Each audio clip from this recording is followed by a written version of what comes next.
నమస్కారం. నా పేరు శ్రీరామ్ శర్మ.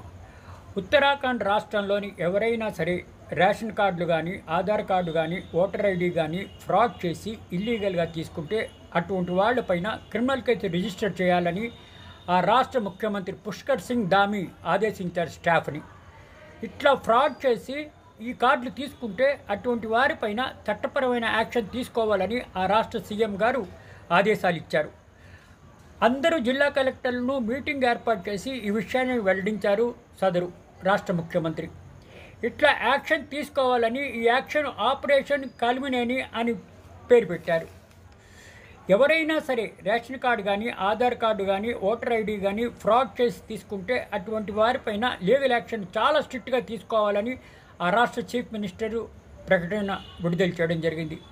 ఇట్లా యాక్షన్ తీసుకోవడానికి ఒక పేరు పెట్టారు, ఆపరేషన్ కాలినేమి అని. ఇట్లా ప్రజలను తప్పుదోవ పట్టించి ఇటువంటి పనులు చేస్తే అటువంటి వారిపై చట్టపరమైన యాక్షన్ తీసుకుంటాం అని రాష్ట్ర ముఖ్యమంత్రి చాలా స్ట్రిక్ట్గా చెప్పడం జరిగింది.